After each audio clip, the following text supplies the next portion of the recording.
All right, would you all please rise and join me for the pledge? I pledge allegiance to the flag of the United States of America and to the republic for which it stands, one nation, under God, indivisible, with liberty and justice for all.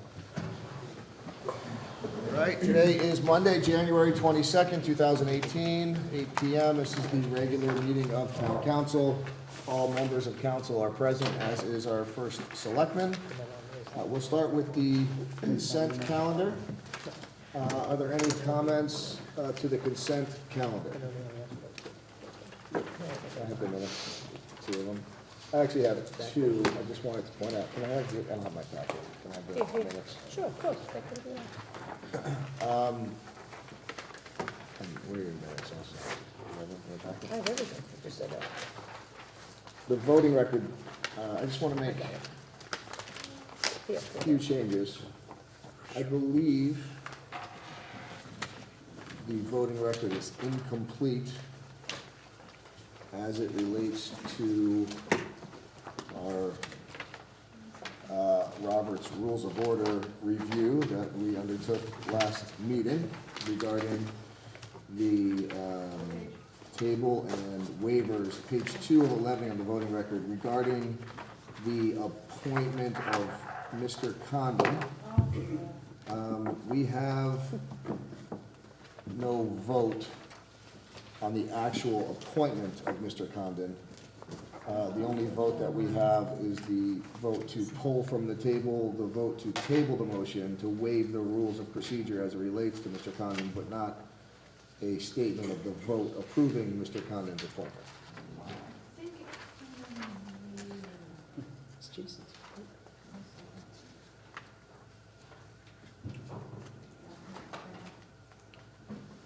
It was confusing for me as well. I bet it was.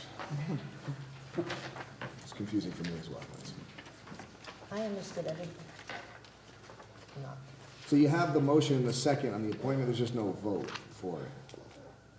If you go to page 2 of 11, the first appointment of Bruno Maini, and then you have a vote, motion for Ryan Condon, motion to amend the agenda to add the appointment, and then you have the motion below that by Ms. Lapellis and seconded by Mr. Maurer, but there's just no vote listed there. So I think if we just insert the vote, 8-0-1 with a Condon recusal, that would be accurate. And the only other request I'm just going to make is on the resolutions for the voting record, the bonding resolutions, there's 3 of them. If we can just reference an amended voting record and minutes, the motion to waive the reading prior to the actual stated vote. I know it's super technical. I should have made Mr. Maurer do this so he could be the attorney blamed for this type of technicality. But I just don't want that to read inappropriately. It just reads like the motion happened before the waiver of the reading, and it's simply just a matter of preference. But I would feel more comfortable with that if we could somehow reference the actual vote after the motion below. Follow me? All right. Otherwise, we love your wonderful minutes and voting record. Thank you. Right. Again, that particular motion happened after the first motion to introduce it. You're right. It's quirky, but I think the motion was, the resolution was introduced, Yes. and then the waiver of the reading, and then there was an actual vote on it. So I don't disagree. It was stated as a motion, but it really was an introduction of the resolution, then a vote. Gotcha. Does anybody disagree with me? Nope. All right. I'm much sharper this evening. See? Because you All got right. the Any other questions? You got the good hat. Yeah, there's no Seahawks hat. And you got the good clothes on. To speak and act how you look, that's dangerous. That's dangerous precedent. Any other questions or comments to the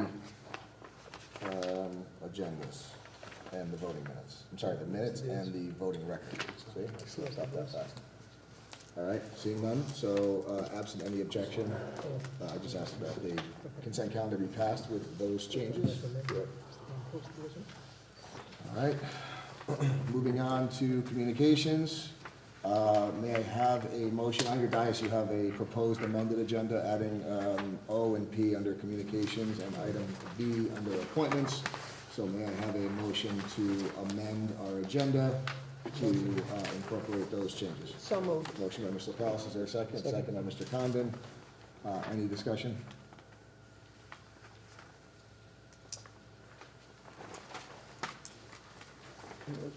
O and P are, just for discussion purposes, O and P were correspondences that should have been put on the agenda because we didn't get those two issues presented at the time that the original agenda went out. And B is, in my opinion, an unnecessary addition, but in an abundance of caution, we're going to add that to correct that appointment. It's Chris Thornley's. That's not it. No. Any further discussion? All right, Nope. seeing none, all those in favor of the amended agenda? And against, motion carries 9-0. Thank you very much. So now, Madam Clerk, I'd ask that A through P in communications be incorporated as stated into the minutes. Moving on to public participation. Are there any members of the public that wish to participate at this time? Okay, seeing none, I'll close public participation. There are two appointments this evening. Our first appointment is A, Maria Verma, 232 Moose Hill Road, to the Youth Commission, term ending 10/12/19. Ms. Martin? Thank you, Mr. Chairman. I would ask this council to approve the appointment of Maria Verma, Democrat, 232 Moose Hill Road, to the Youth Commission for a term ending 10/12/19. Motion by Ms. Martin, is there a second? I'll second it. Second by Ms. McCullis. Discussion, Ms. Martin? Maria Verma moved to Monroe in 2012 with her family. She works at the Monroe Board of Education in the Finance Department as an accounts payable specialist since 2016. In addition, Maria volunteers through AYSO, where she's coach on both of her son's soccer teams. Maria has also been volunteering her time fundraising for Project Warmth, her connection to Monroe Youth through soccer, and her work at the Monroe Board of Education will make her a strong contributor to the Youth Commission. And this appointment fills a vacancy created by Jennifer Aguilar. Thank you, Ms. Martin. Any further discussion? Yeah, Rooney? Mr. Chairman, in regards to Youth Commission, we all, I think most of you are pretty familiar with how this goes down every time we make an appointment. There's certain charter criteria. If we put Ms. Burma in this position, I believe we may have a violation. I open it up to other council members because we're supposed to have somebody from the police department, somebody from education, and somebody 21 years of age or younger. Mhm. Do we have that, what's the makeup of this board as it stands right now? To your knowledge? As it stands, I think we lack the representative education, which I believe we have a member that did fill that under 21 spot, but has gone beyond those years at this point. Congratulations to that person. So I don't, what I don't know, and I'm really just opening it up for discussion to kind of wonder, do we violate charter if we don't have that person 21 and under on there? Mr. Chairman. Yes, Yeah. Ms. Martin. Ms. Aguilar, sorry. So I actually think she might fill that spot of the person who works for the school because she works for the Right. Board of Ed. She actually is making that a charter. Right. The non-charter is the kid, Dane who aged out, is the person who aged out of charter. So now we're more in violation of charter for him because he's over 21 now. Yeah, no, I And I let do me tell you, understand I that. think he's wonderful. this is the thing, you know, we're not in the habit It's of telling such a- people to leave that Yeah. want to serve, just like Mrs. Verma wants to serve. I just don't know how that actually works out, you know. If Dane is over 21 and he's still there, The opening that was available after he was appointed, which he was correct at the time. He fit There'd be two the openings specification then. at the time. And Then you stepped down, so the opening that's there, now, you left the education role, she fills that. But now what do we do with the guy, do we tell somebody to leave? I mean, we don't do that. So how do we, but according to charter, we're in violation if we do that. So I just really want everybody's opinion of, how do we fix this? Jason, obviously. Mr. Mallory? I actually don't believe this would put us in violation of charter because Dane's appointment he was proper when he was appointed. He is a proper member for that community through the time of his appointment, at which point, when his appointment runs out, then we would need to renew with somebody under 21 with that position. But because he was at the proper age when he was appointed, he fit the charter need and is a valid member of the committee within that need until the end of his term. Yeah, once again, I'm not in opposition, I'm sorry, Mr. Chairman, I'm not in opposition of it, I want to make sure it's clear that we don't put ourselves at risk to violate charter by allowing this to just go through without a discussion. Sorry, Mr. Bud. No, it's not. Mr. Orr? Well, at the very least, it sounds like maybe this is something the town attorney needs to weigh in on before we proceed. I think, anybody else? I mean, I want to thank everybody for their participation and discussion. I think that's what we need, certainly checks and balances. It's not something that I saw as an issue because I wouldn't know off the top of my head the makeup of that body. I know Mr. Rooney serves also as a chairman of a vacancy for one of the parties, so I thank you for your inherent knowledge of the makeup of that commission. I think I can speak for everybody. I speak for myself that no one certainly has any objection to this individual serving in this capacity. I think she'd be a wonderful addition to the Youth Commission and excited about her service. So I don't think that's the issue, but I do think it may be appropriate. And certainly I don't think Mr. Kellogg's job in appointing individuals is to ensure or somehow know that someone may have aged out of a certain albeit quirky appointment that we have with the Youth Commission. This is not the first time we've had an issue with the Youth Commission trying to fill these various requirements. I think it may be appropriate just so as not to urgently make a decision, maybe either table this particular appointment or withdraw it and have the respective committees, town committees on the Republican side, Democratic side, maybe consult with the First Selectman's office to try to figure out how to resolve these issues moving forward so that we can know, what roles each individual appointment is going to play. I guess the question begs here if we have, I don't know if I agree with Mr. Maurer that if you were appointed at a time that you were qualifiable, if you can continue to serve for the balance of your term, without it being a question. And I don't know if Mr. Rooney's correct in that you have to automatically resign upon your 21st birthday either. So I think it's kind of silly, but Mr. Kelly, you want to weigh in? Well, the one thing that just comes to mind is just, in my past role on council and having seen these appointments come through regularly, none of the appointments were ever made contingent upon filling any one particular slot that the charter requires. So I kind of see Mr. Maurer's point to a certain extent as well. So I think it's definitely a complicated matter. If you take that position, the problem with taking that position, and that's my concern, is if you take the position that Mr. Under 21, what's his name? Mr. Rooney? Dane Kirchner. If he was appointed without a condition of being under 21, then it potentially, Ms. Verma's appointment is in violation of her not being appointed to fill that under 21 seat. If he's over 21, he may have been appointed to the other seat, correct? I know this whole conversation is silly, but I think However, we're all charged with making sure we follow the Mr. Chairman, rules. she Mr. does Chairman? fill, Hold she on. does, Mr. Rooney, sorry. Mr. Rooney. She does fill one of the other components. Okay. Right. She does. I'm very aware of that. I mean, I know Yeah, she's and involved there were in. 2 vacancies when Mr. But- Dane, what the heck? Dane. Yeah, I know Dane, but his father served on the council here with me years ago.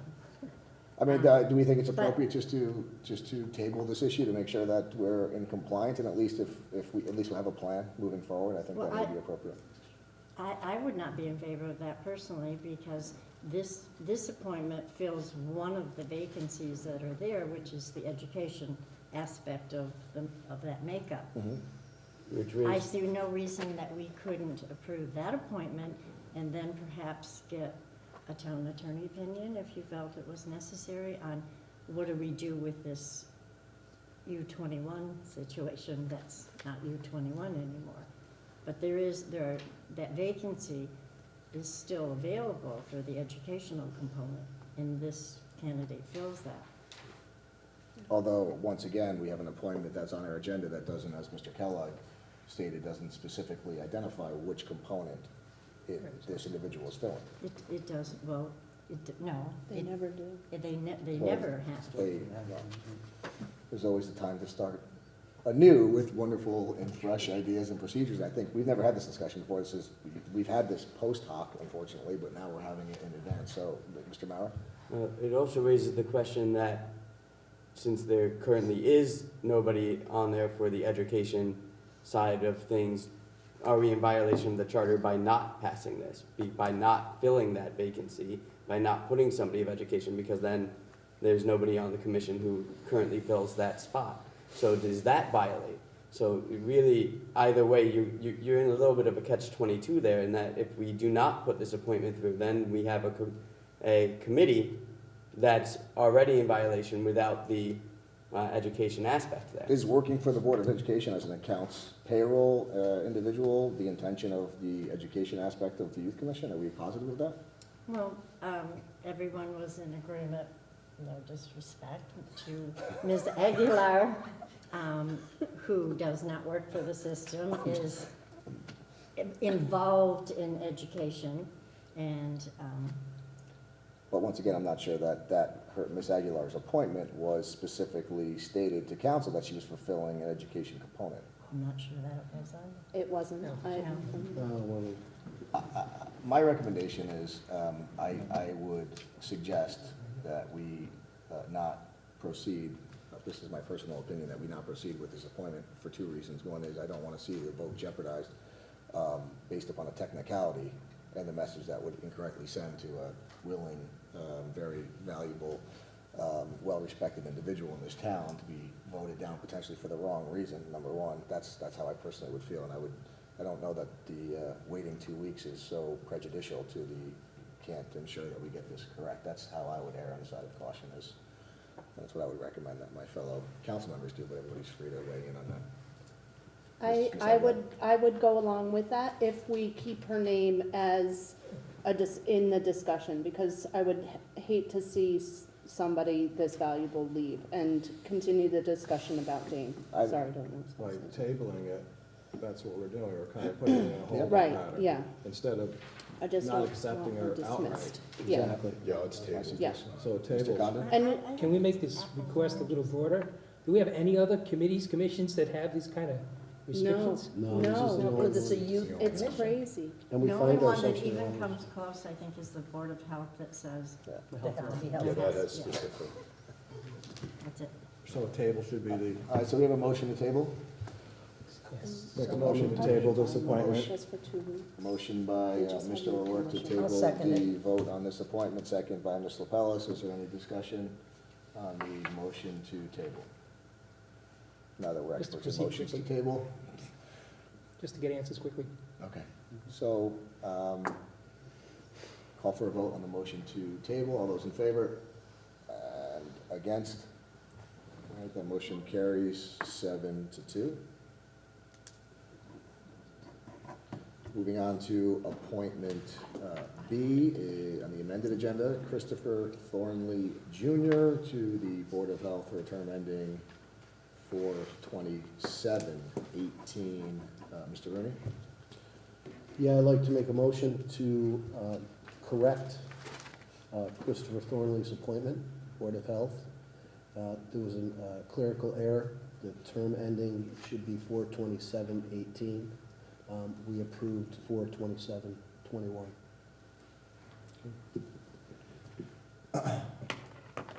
Is there a second? Which one is that, Second. 18? Yes. So motion by Mr. Rooney, second by Ms. LaPellis.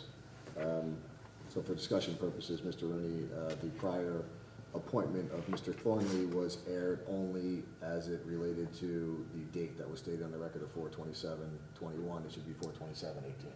Right, yeah, basically what had happened is we put him in the following 3 years, and with all of the appointments, I think it just got a little bit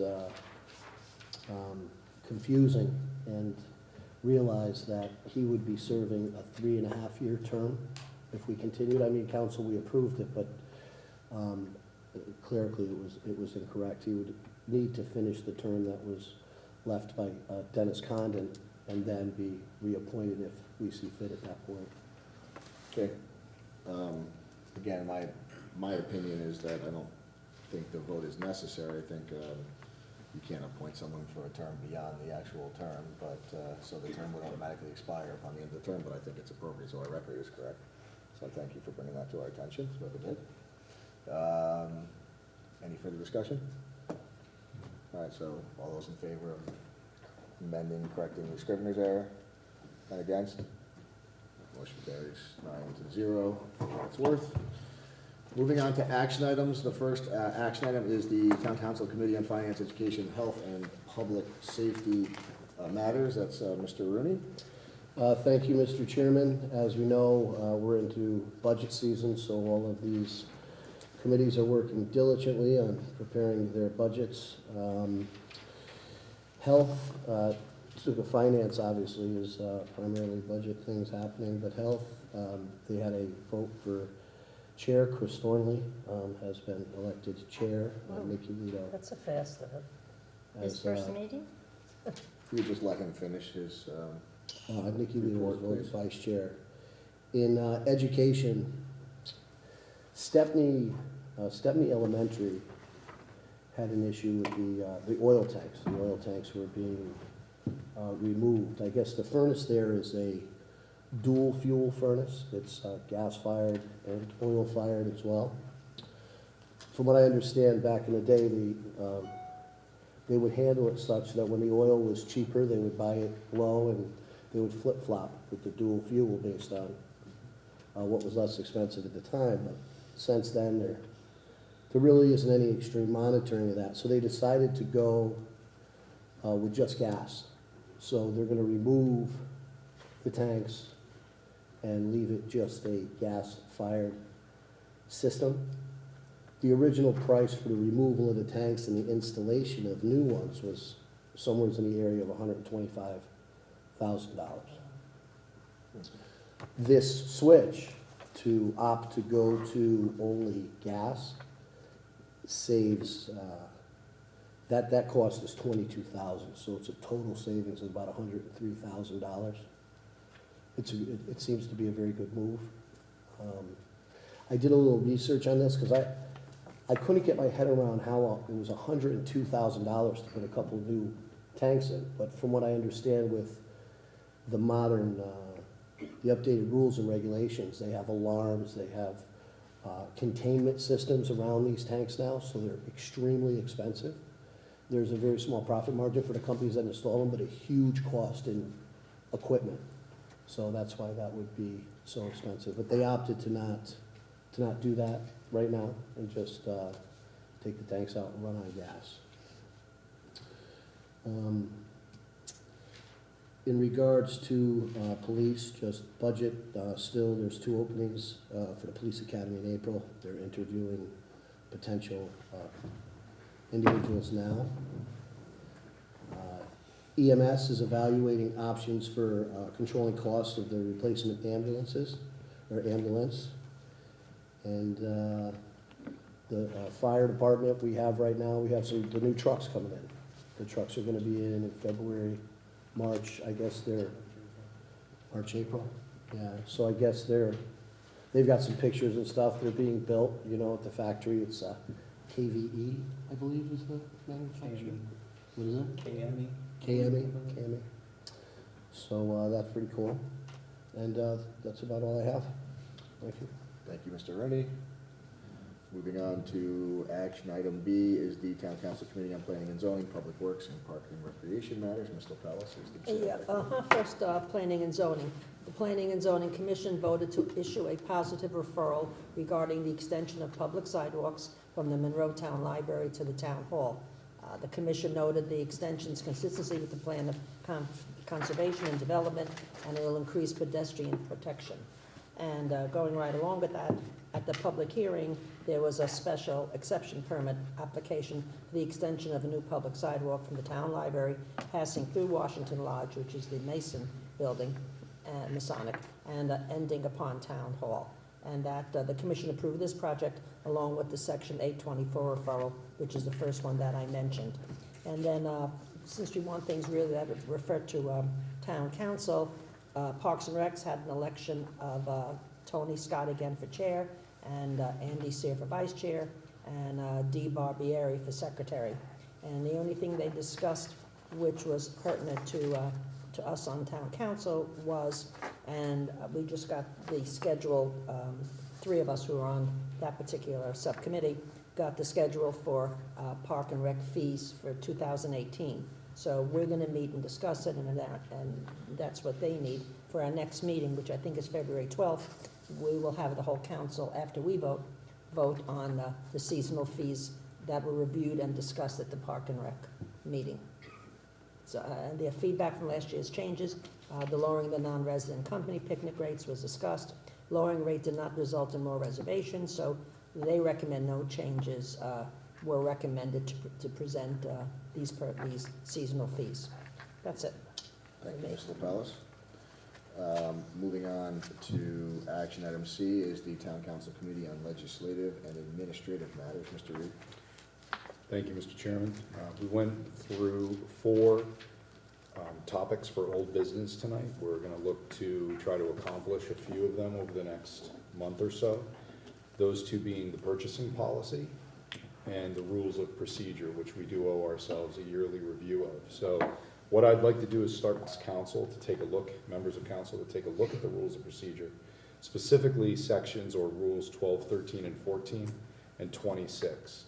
I think we want to get a concrete view of that. We want to take a look, make sure it works, make sure it's functioning, and that it passes muster. Also, I'd like to ask, take a little pause with that, with the rules where we have some changes afoot. We have new first selectman, so the engagement just with the new first selectman will just naturally be different. We have a different type of council, the way we run subcommittees, which I think Chairman Leto's done a really good job at exercising that and asking subcommittees to do a lot more work. So we should take a strong look at that. So if next LNA meeting, we'd actually like to discuss the feedback. So if you could please send me as chairman of that committee over email any of your thoughts or concerns. Also, Ms. Aguilar, if you want to use our own caucuses, however we want to do that, that's fine. Or just come to the meeting. We'd love to have you there. So that's rules of procedure. Purchasing policy, First Selectman Kellogg is going to be looking into that. Some parts, there's easy stuff. Some parts are a lot more complex. But I know Mr. Kellogg is very committed to ensuring we have a very effective, efficient, and streamlined purchasing policy that makes sense and considers things from state of Connecticut, bid waivers to, how we go out to RFP and waiver compliance and all that other kind of stuff. So I look forward to hearing from that. I know he's looking for some outside help too, because it is a very complex process. So we'll maybe over the month of February or March, we'll start to zero in. In the meantime, Mr. Kellogg, I think we'll make sure that if any contracts do have to get signed, we understand where they're coming from and how they've come up. I'm sure you'll be very forthright. New business is going to be discussed. Every one of those aspects that were in new business, I'd actually like to kind of move on, give someone else a chance, and we're going to talk about them as they come up in motions tonight. Great, thank you, Mr. Reed.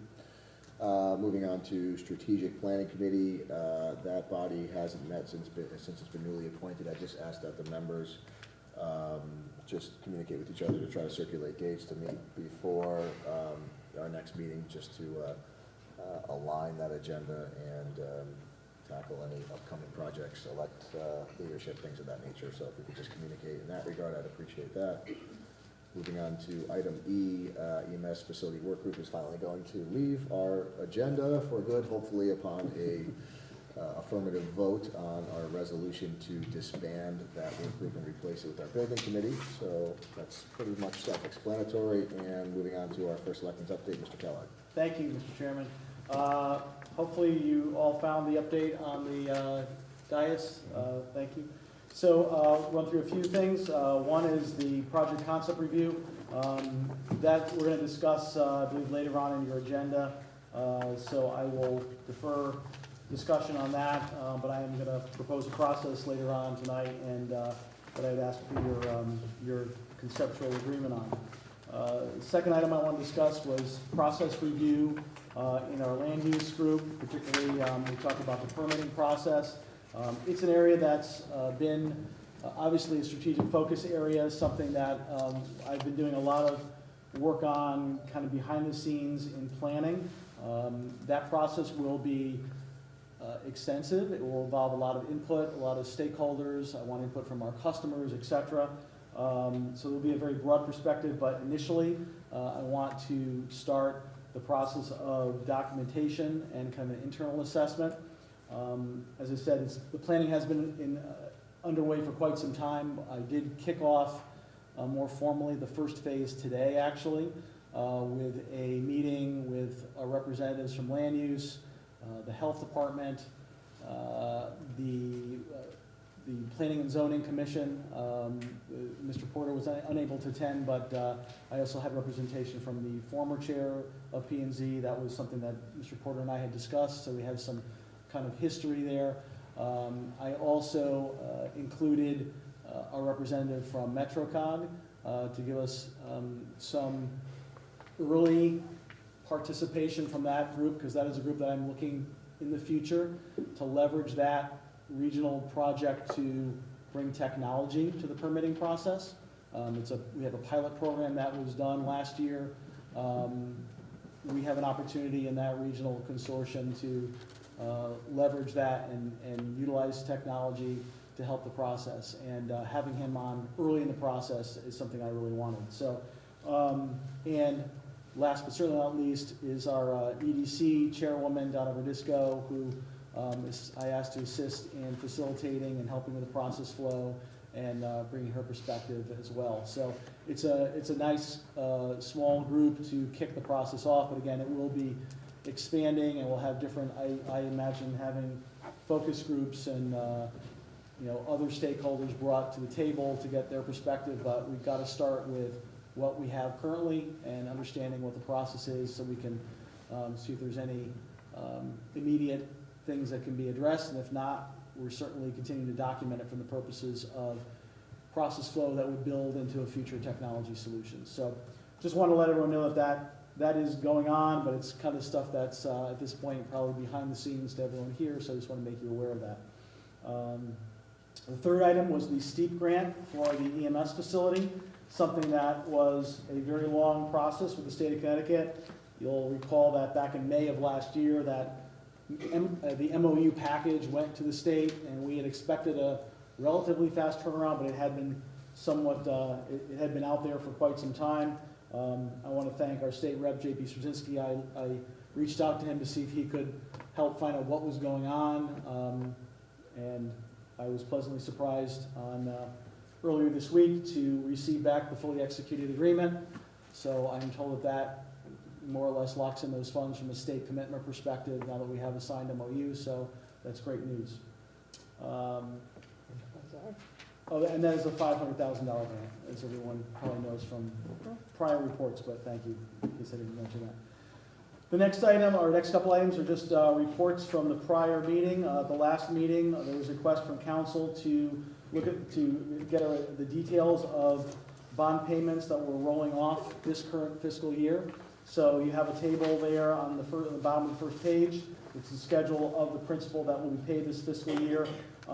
There are some, when you see refunding, think of it as refinancing. It's really kind of what it is.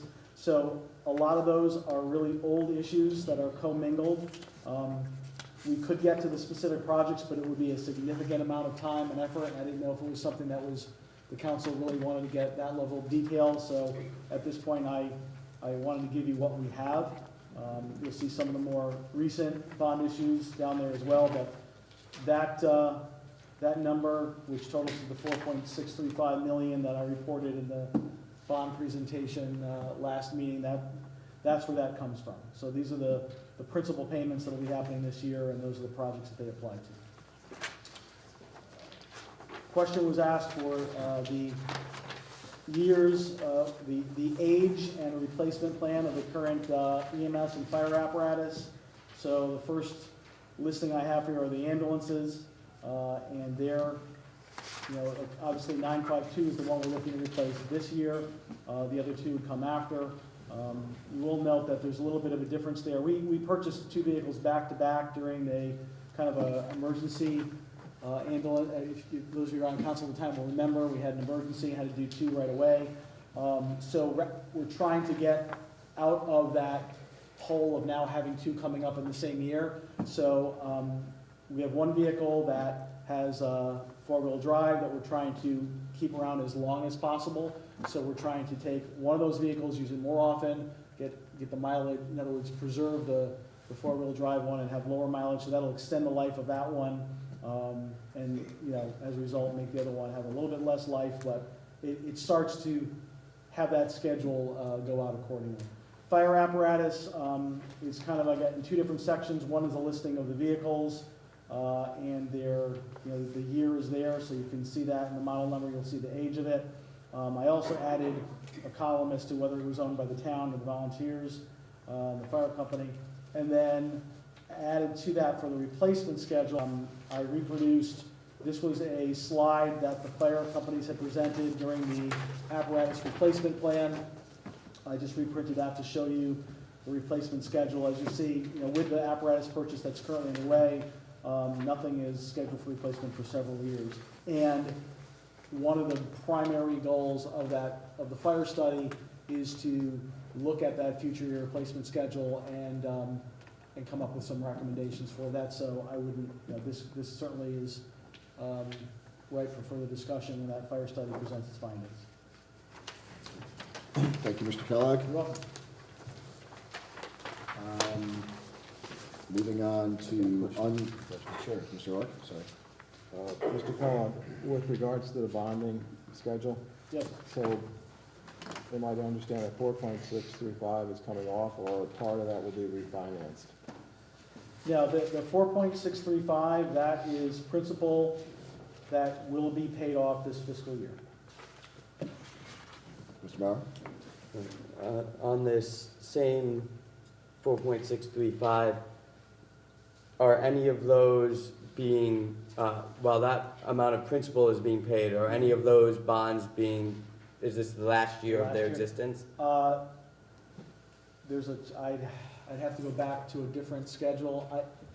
Maybe the first one, my recollection is no, but maybe the oldest one maybe be fully paid off, but I have to, I'm happy to get you that information if you like, but off the top of my head, I'm not 100% sure if that first one is getting fully paid off, but most of them, no, there's multiple, it goes on for years. Thank you. Yes?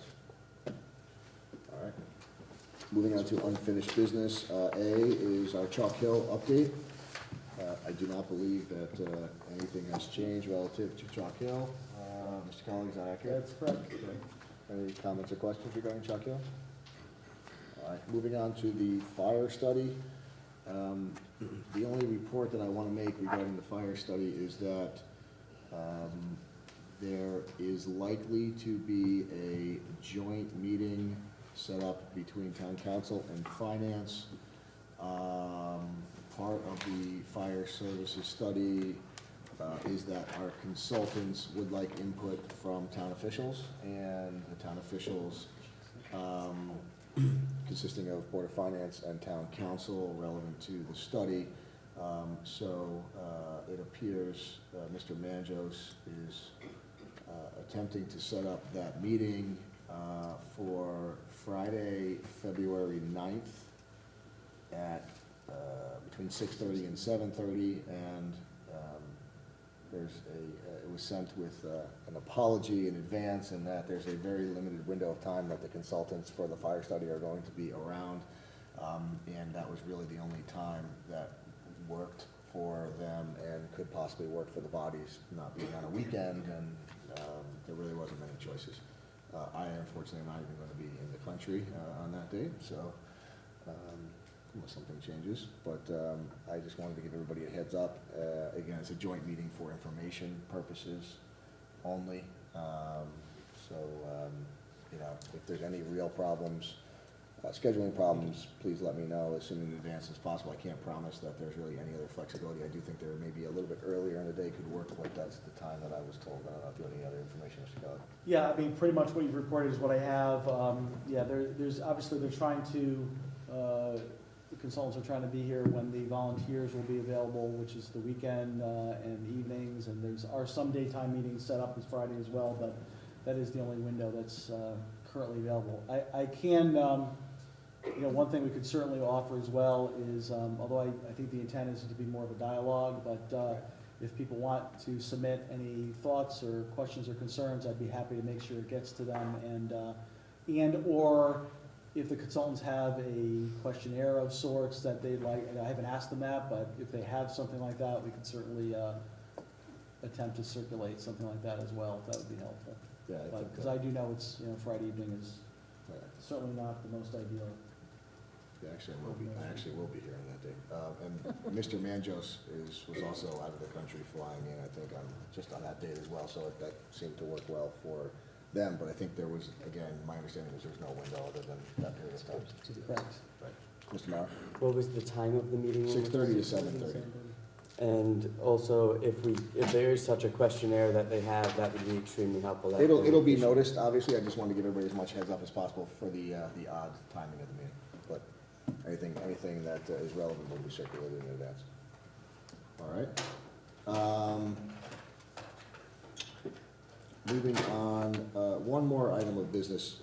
I anticipate myself or utilizing Ms. Bombero and Mr. Kellogg's office to reach out to council relative to a time for availability for a non-meeting, which would take place between now and our next meeting.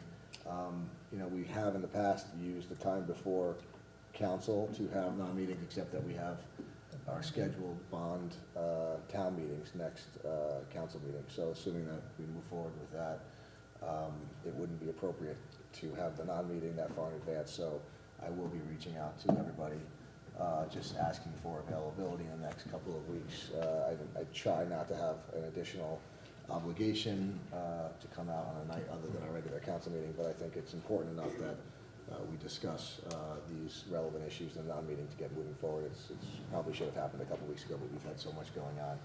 We just haven't been able to get to it before our council meeting. So rather than further delay it, we'll reach out to you, and I just hope we can all find some time to do that. All right. Moving on to new business. The first item is fiscal year 2017 State Homeland Security Grant Region 1 Memorandum of Agreement and Resolution. Ms. LaPellis? I make a motion to approve the 2017 State Homeland Security Grant Program Region 1 Memorandum of Agreement. Resolved that the Monroe Town Council may enter into with and deliver to the State of Connecticut Department of Emergency Services and Public Protection, Division of Emergency Management and Homeland Security, any and all documents which it deems to be necessary or appropriate pertaining to the fiscal year 2017 State Homeland Security Grant Program Region 1 Memorandum of Agreement, and further resolved that Kenneth M. Kellogg, as first selectman of the town of Monroe, is authorized and directed to execute and deliver any and all documents on behalf of the town of Monroe, and to do and perform all acts and things which he deems to be necessary or appropriate to carry out the terms of such documents, included but not limited to executing and delivering all agreements and documents contemplated by such documents. Thank you, Ms. LaPellis. Motion by resolution. Is there a second? Second by Mr. Condon. For discussion purposes, I know Mr. York is present. We have a memorandum from our first selectman, Mr. Kellogg. We also have attached to the memorandum a town attorney's opinion letter.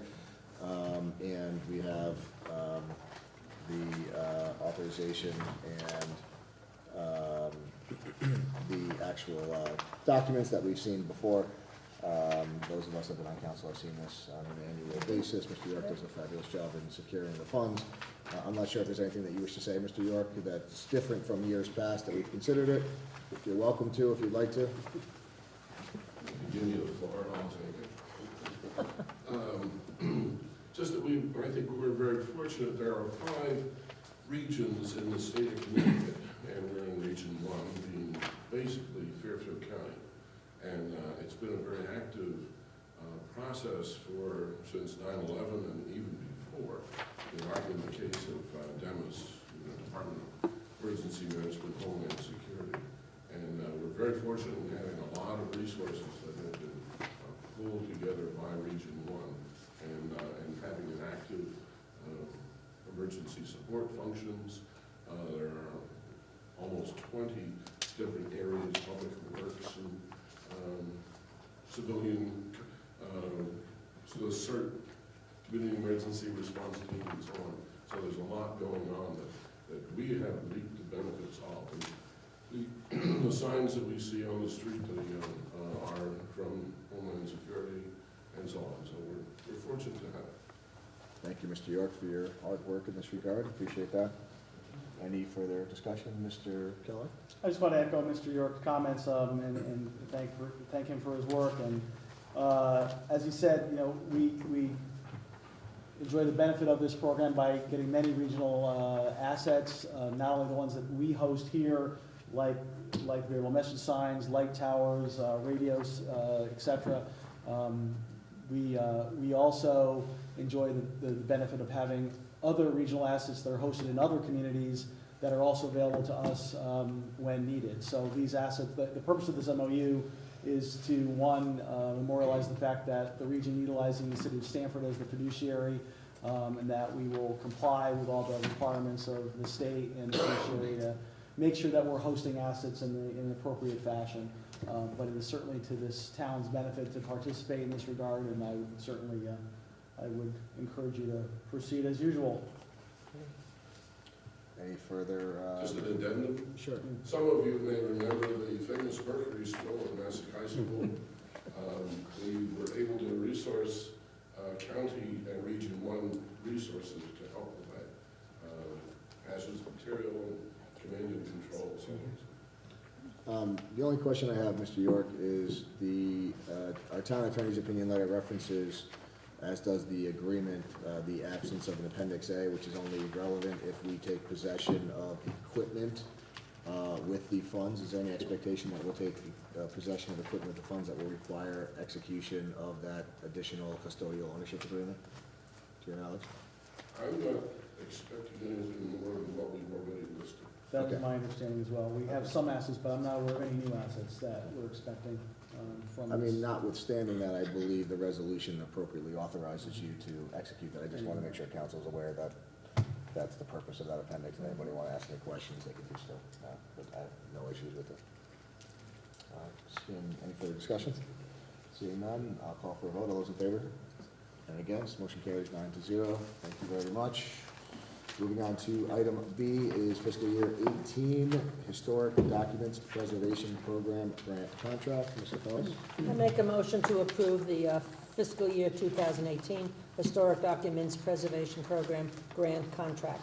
Resolved that Kenneth N. Kellogg, as first selectman of the town of Monroe, is authorized and directed to execute and deliver any and all documents on behalf of the town of Monroe pertaining to a contract with the Connecticut State Library for the fiscal year 2018 Historic Documents Preservation Grant, and to do and perform all acts and things which he deems to be necessary or appropriate to carry out the terms of such documents, including but not limited to executing and delivering all agreements and documents contemplated by such documents. Motion by way of resolution by Ms. Lapellis. Is there a second? Second by Mr. Mauer. For discussion purposes, those on council may remember Ms. Stone bringing this to our attention, that she was applying for that and was looking for a consensus and our approval to do so, and we were lucky enough to be awarded the grant. And we have a memorandum from our first selectman and an opinion letter from our town attorney along with the applicable documents. Any further discussion? great job. Seeing none, I'll call for a vote on this. All those in favor?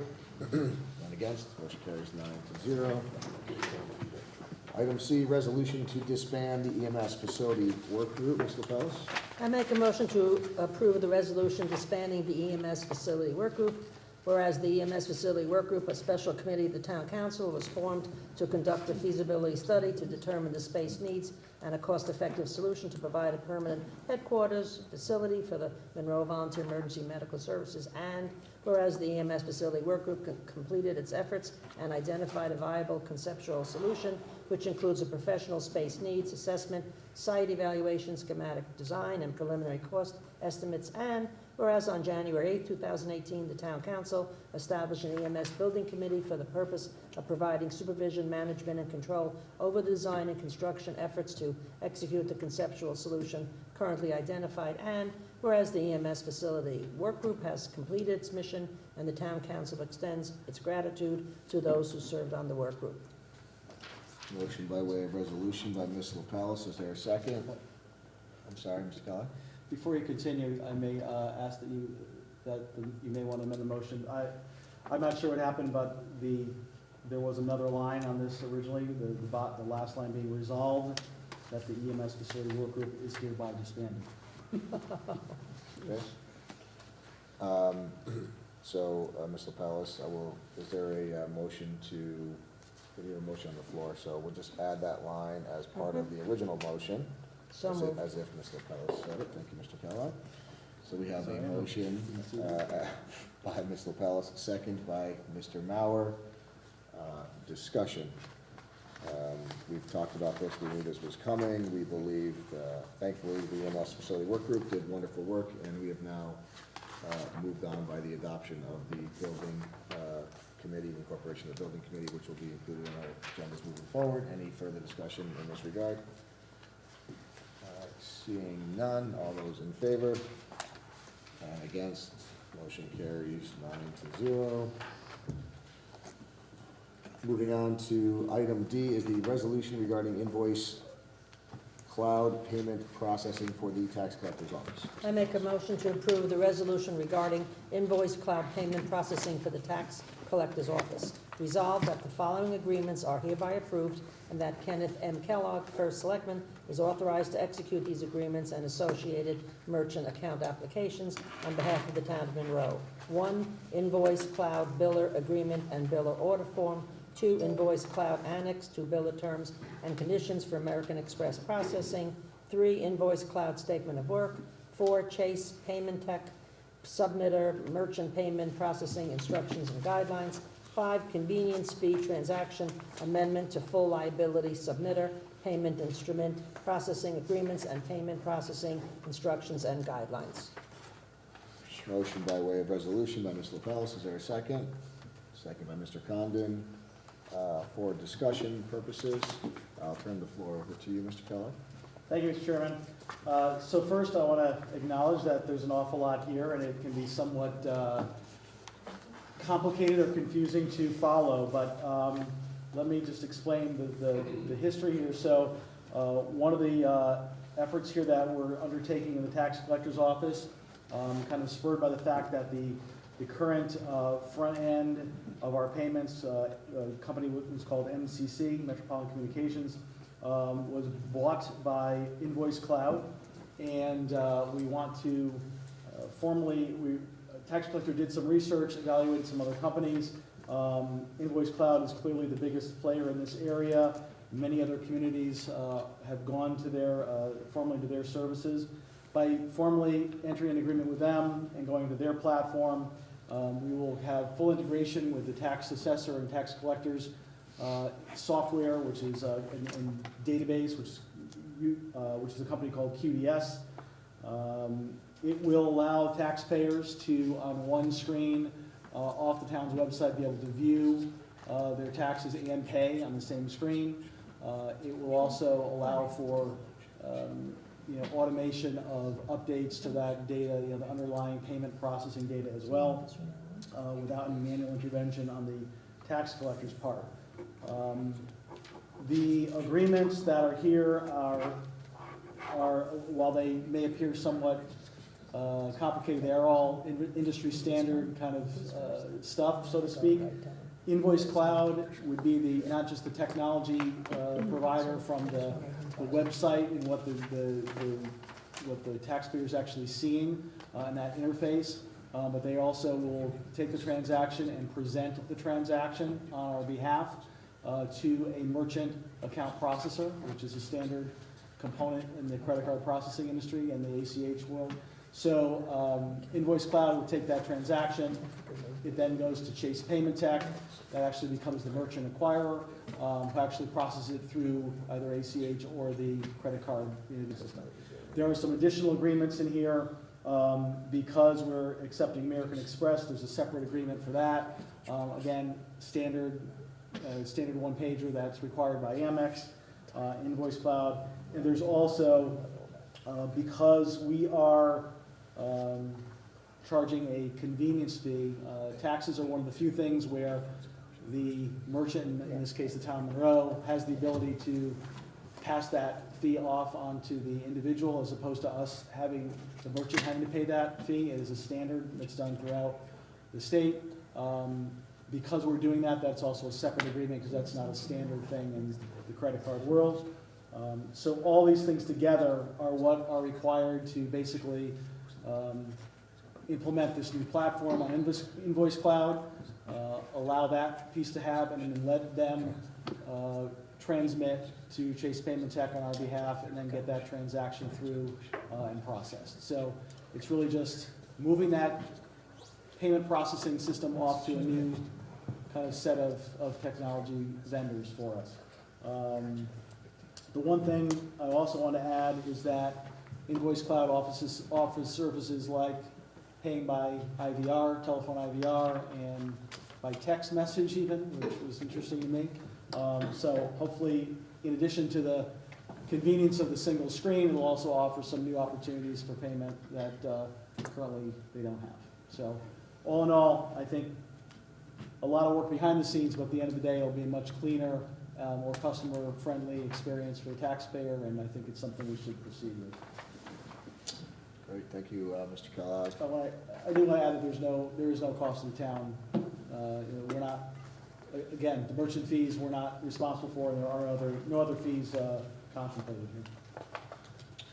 Before we ask for further discussion, I'll just note for the record that we do have a town attorney's opinion letter, and did have, as Mr. Reed pointed out earlier, an affirmative vote by LNA to have council consider this for full approval.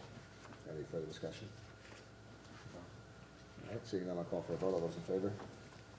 Against? Motion carries 9-0. Thank you. Moving on to item E is the resolution authorizing the first selectman to execute agreements regarding employee performance and/or disciplinary action. Mr. Fells?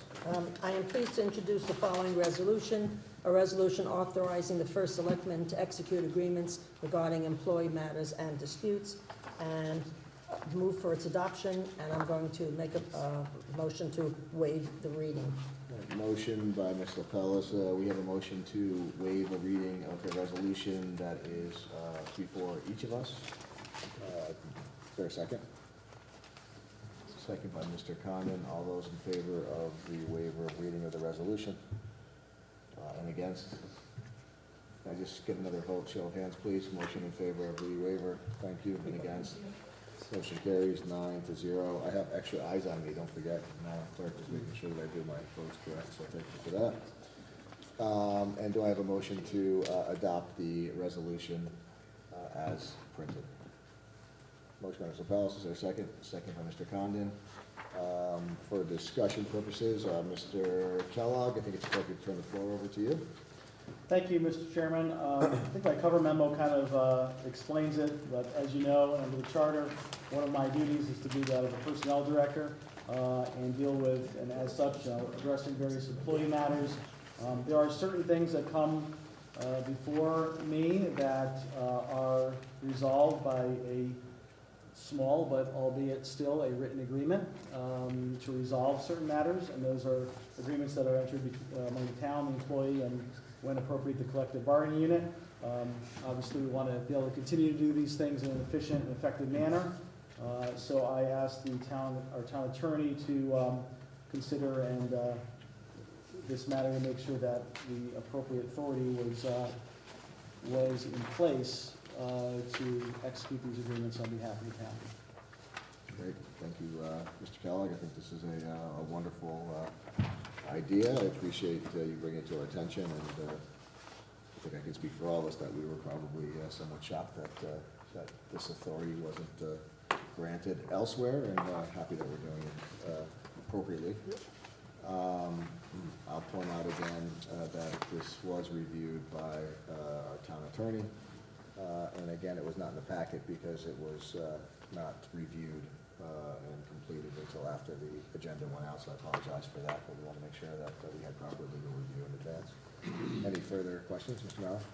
Does this actually change the procedure that we have been going through, or does this actually just create an authorization for something that has been happening? The latter. Good question. I'd also like to just highlight for you in the resolution that I specifically have, we've carved out any matter that has gone to litigation, because clearly I feel very strongly that that should come before council. So this would be, everything else, somewhat more, I like to use the word routine, but for lack of a better term, that would be probably the best. Good. Any further discussion, Mr. Mallon?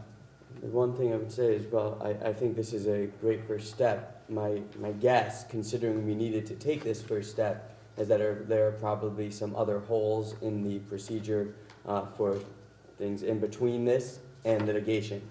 There are going to be matters that enter into further negotiations, such as mediation and or arbitration, that probably fall in between those two levels, and that might be something that we as a council and might want to address in the future in a similar resolution, and have our town attorney look at whether those matters would fall under this agreement because it is somewhat broad in its authorization, or whether those would fall under litigation or something that needs to come before council. Mr. Kellogg, you can answer if you'd like. Sure. I guess my perspective would be that, things that fall short of litigation are things that I think you'd want me to be able to address expeditiously, and certainly,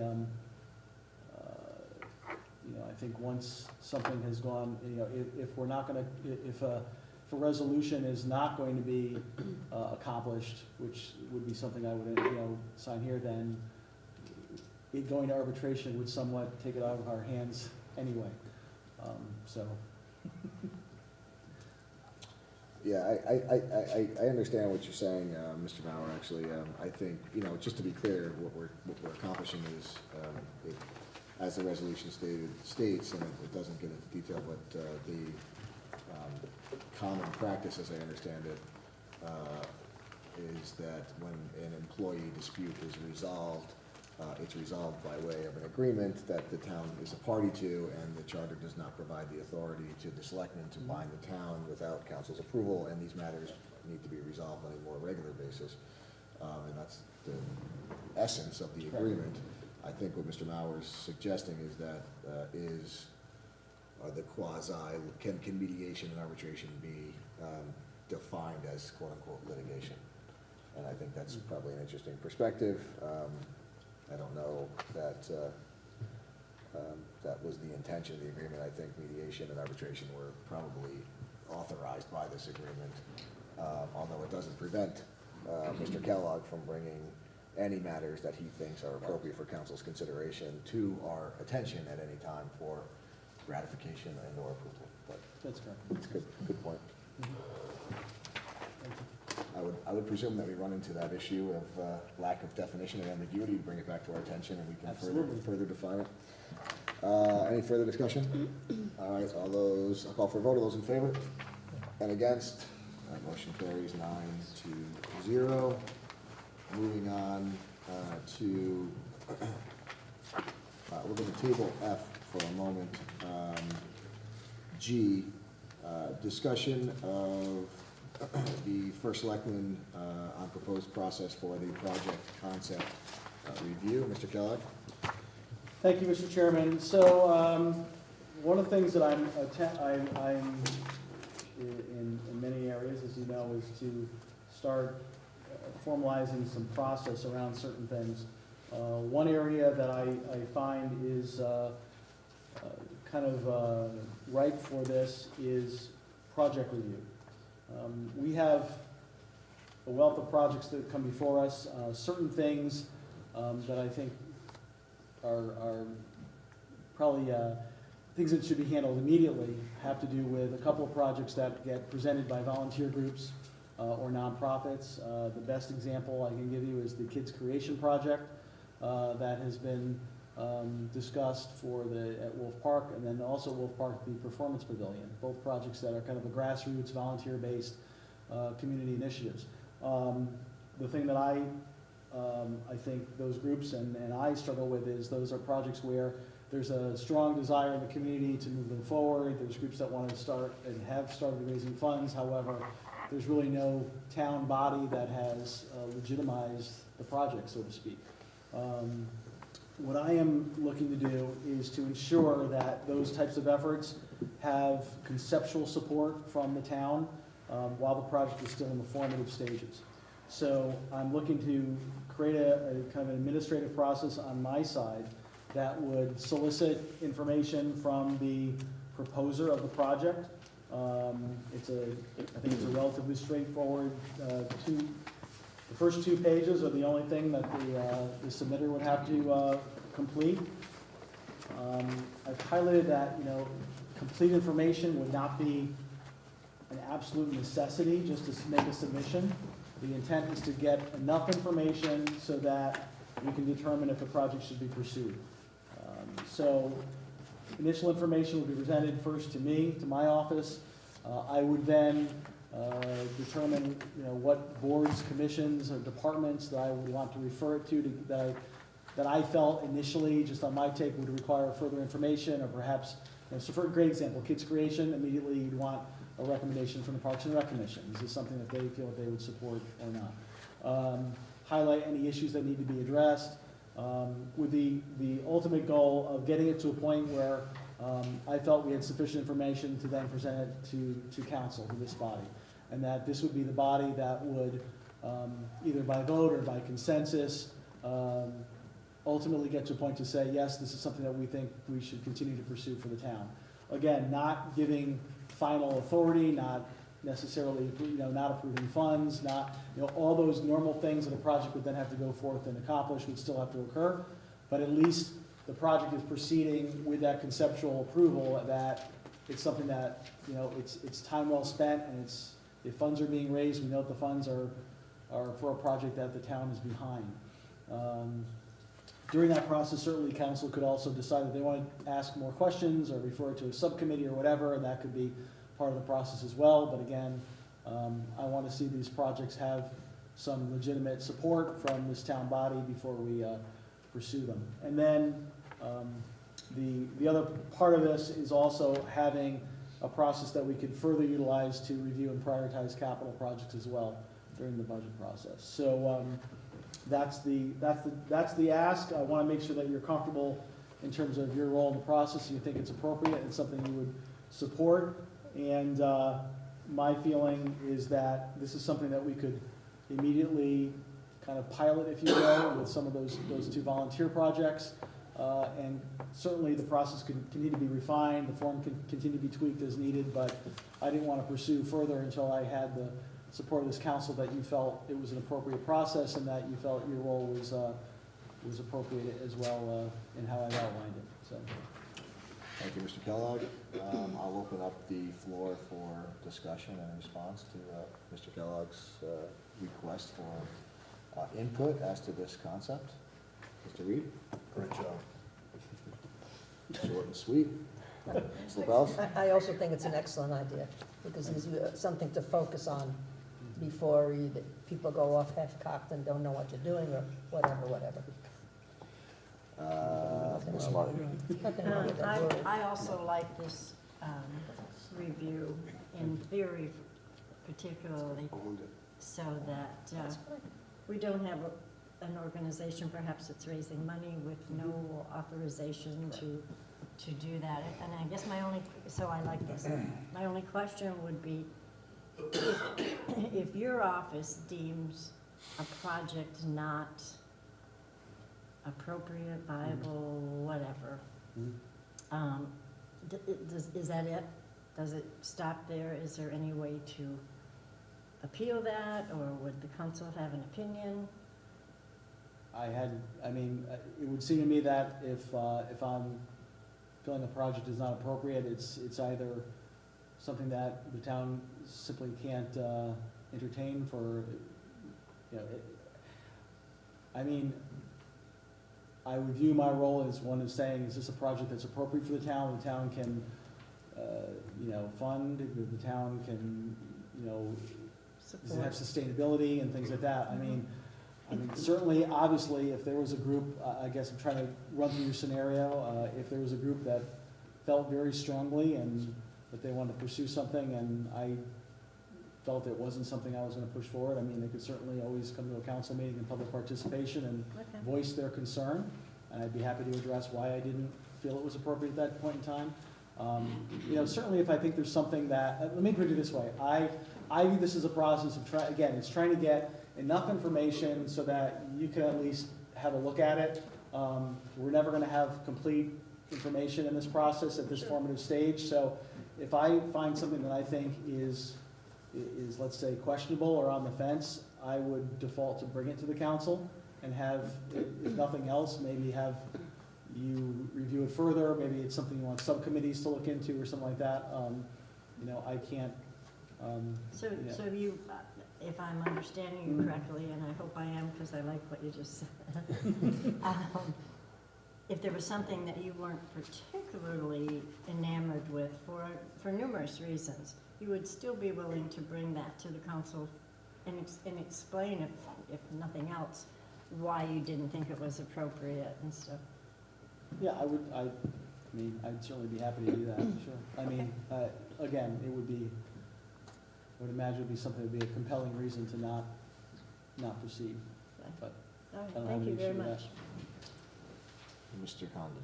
I'd just like to say this is outstanding. There are too many projects out there that are inferred or implied that they're endorsed with no bodies involved in it at all in the town.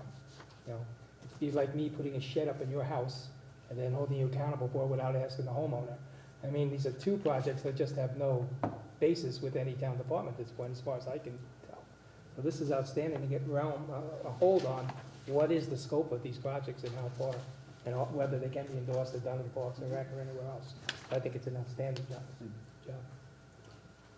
Ms. Martin, please. And I would add to Mr. Conant, if they go through this process and it's moderately detailed, really, it, I think, then adds some authenticity to whatever it is that they're, proposing, so. Yeah, that Very is comfortable. the ultimate intent, is to legitimize it as an effort for the town and allow it to proceed along. And I think we owe it to the folks that are looking to, particularly on the volunteer projects, to ensure that they're not spinning the wheels on something that may or may not have buy-in.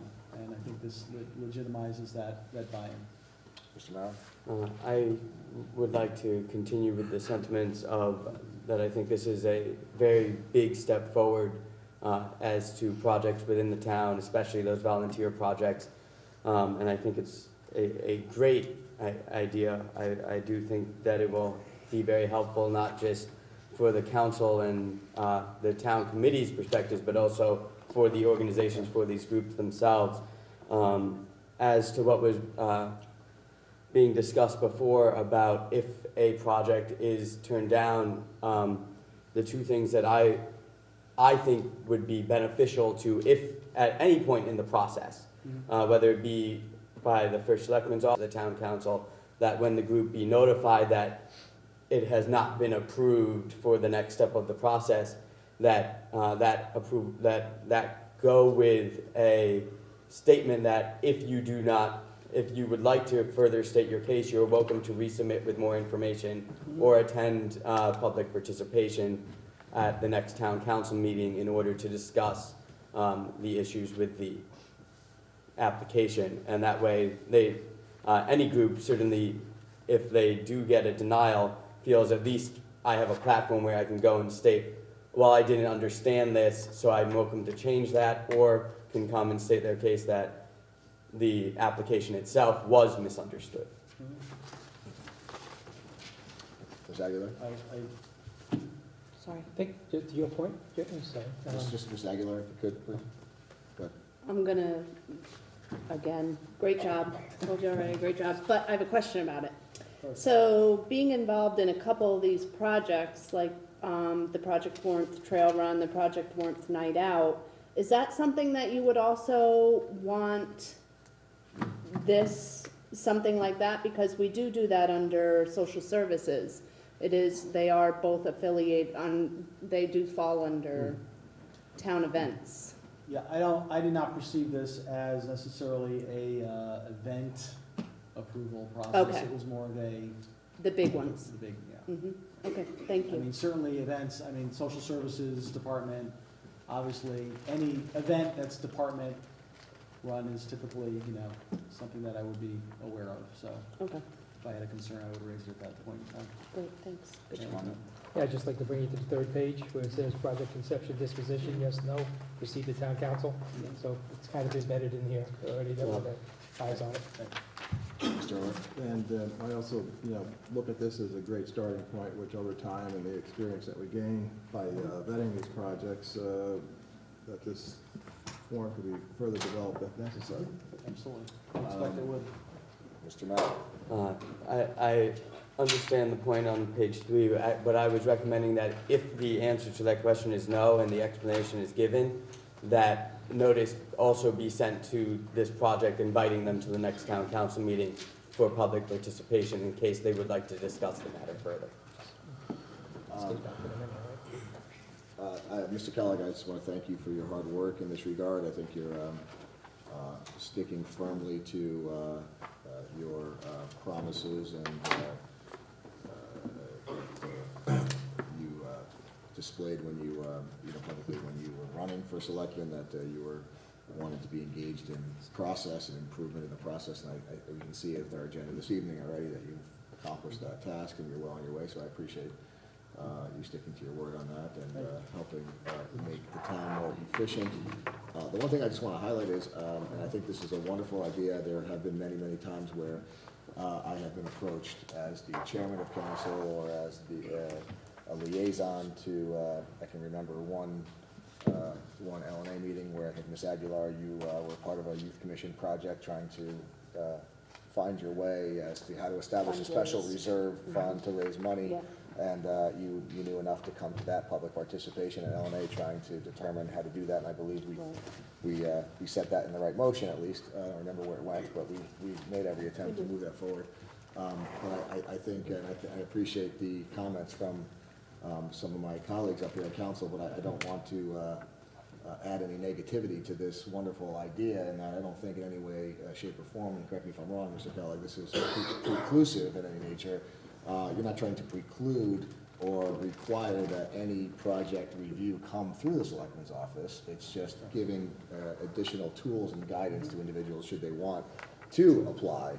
And I think what we're saying is the same thing, is that not every single project has to go through the first selectman's office. Now, I just want to be clear on that, we as elected officials and appointed officials, serve or elected to serve the people of this community. And as I said, anytime any one of us feels that we know of a project or can push a project forward, there are appropriate vehicles to do so, including our subcommittees, we would hope we would include the first selectman, and finance and Board of Education. All the various boards have this ability and should be reaching out to our members of the community to do so. So I just don't want there to be any indication that this is in any way an exclusive avenue to getting projects reviewed, that the other avenues are always available through public participation, through subcommittees, through email, phone calls. I think I can speak for all of us that we all like to be contacted. Should anybody out there think that you have a great idea and want it to be explored, that's what we're here to do. We're here to serve the people of the town of Monroe and try to do our best to move good ideas forward. So that's my opinion on it. I just want to make sure we were clear on that.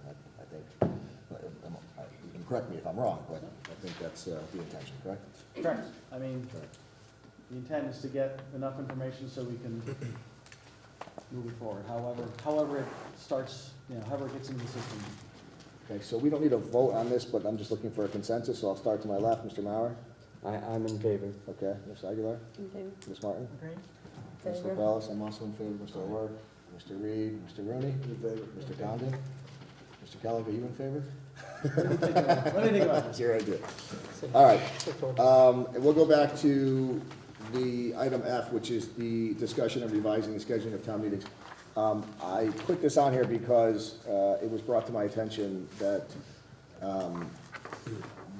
if you recall, we called for town meetings, 3 Seven. separate town meetings, 7, 7:15, and 7:30, at our next, prior to our next meeting.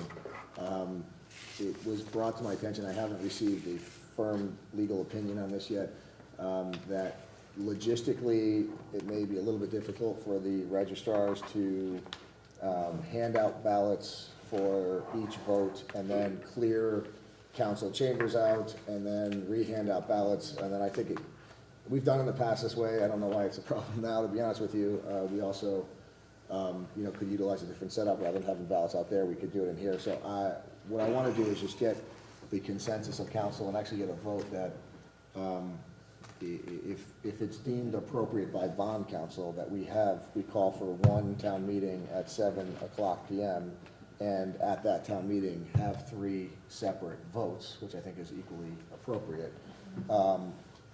Then, if bond council deems that to be appropriate, then we can call for a town meeting at 7 PM for votes on 3 separate ballot issues that will be handed out and collected, or should bond council deem it appropriate to have the time 7, 7:15, and 7:30 on separate issues, we will do that. So I'm just gonna call, it would be basically, we're calling for a town meeting at 7 PM either on all 3 issues, or at 7 PM, 7:15, and 7:30.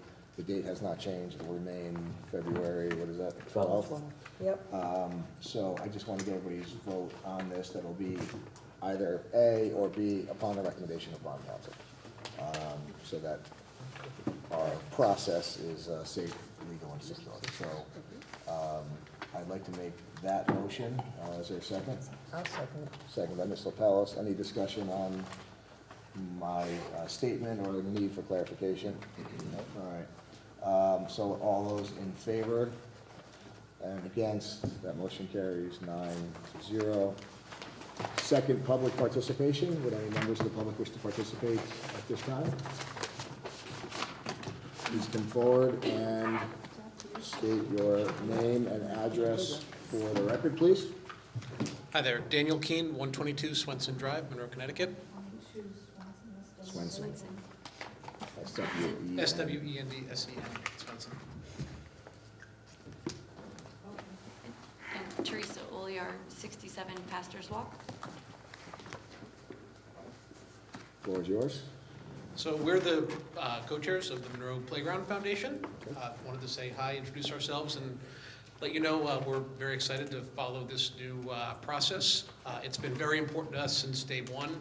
We started talking about this to make sure that the town, Parks and Rec, and everybody is totally on board with everything that we're doing, just because it is a town thing, and we're here. But we didn't quite know how we were going to do that, right? Because there was no process. So knowing that there's a defined process out there that we can follow to bring our ideas to you guys, to have everybody evaluate it, we're excited for that. So thank you, Mr. Kellogg, and Thank you. Trace, anything to add? I would just say that the most important thing for us was to talk to, first we've talked to the Parks and Rec, we've talked to a couple of people on town council, we've talked with Mr. Kellogg already. And for us, the most important thing was that we were not collecting any money from the town, specifically in theory for this project that has not been approved at all for the town. And so that is our biggest goal, is to not start something that's not official. Is it going to replace the park, that's the playground that's there? the big Currently, one? the idea is to get information, pricing, everything for every option available, whether it's repairing, partially taking down and keeping components, and then a full rebuild. So we want to do all the legwork for all of it. I was on the original one. A lot of people were, so we're excited to, the thought of carrying on that huge part of Monroe's story was that building that playground, and we're looking for the next generation of that and to continue on with what that playground has meant so far for the town and what it could mean going forward for the next generation of families. Well, thank you so much, and we look forward to hearing about your journey along the way, and we hope it's successful and we can help in any way that we can. So, Very good. thank you very much. Thank you. Thank you. Thank Nice to you. meet you. Would any other members of the public wish to participate in second public participation? Takes me longer to say that than to have members speak. Seeing none, I'll close second public participation. Motion to adjourn. Motion by Mr. Rooney, second by Ms. LaPellis. All those in favor? Motion carries 9-0. Thank you very much. Good night.